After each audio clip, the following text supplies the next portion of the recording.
देश की सर्वोच्च अदालत यानी सुप्रीम कोर्ट ने नोटबंदी पर मोदी सरकार को क्लीन चिट दे दिया है। 5 जजों की बेंच में से 4 जजों ने इस विवादित फैसले को सही बता दिया है। बिना तैयारी नोटबंदी से बनी अराजक स्थिति में सैकड़ों की जान क्यों चली गई, इस पर कोई फैसला नहीं दिया है। हजारों छोटी कंपनियां, लाखों मध्यम और छोटे उद्योग क्यों बर्बाद हो गए, इस पर कोई फैसला नहीं दिया है। करोड़ों दुकानदारों, व्यापारियों और 125 करोड़ लोगों ने क्या क्या सहा है, इस पर कोई फैसला नहीं दिया है। नोटबंदी के बाद ही मोदी के मित्र अडानी का व्यापार क्यों दिन रात फूला फला है, इस पर भी कोई फैसला नहीं दिया है। बस जजों ने नोटबंदी के फैसले पर फैसला दिया है। नोटबंदी के बाद क्या क्या हुआ, जो हुआ वो सही हुआ या गलत हुआ, इस पर कोई फैसला नहीं दिया है।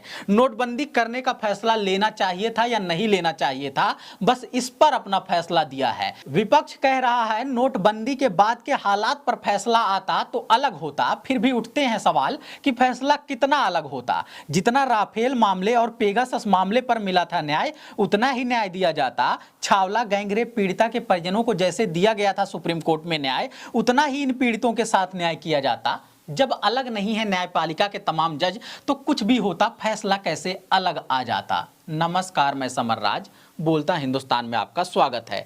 8 नवंबर 2016 की रात नोटबंदी की गई। तब से अब तक हर रोज यही सवाल उठते हैं कि नोटबंदी का फैसला सही था या गलत। अधिकतर मीडिया वाले जमकर फैसले की तारीफ करते हैं, मगर समय के साथ इस पर चुप्पी साध लेते हैं। क्या उपलब्धि मिली, कुछ नहीं बताते हैं। शुरू में तो सिर्फ विपक्षी दलों के लोग इस पर आवाज उठाते हैं। धीरे धीरे सत्ता पक्ष के लोग भी नई नोट के औचित्य पर सवाल उठाने लगते हैं।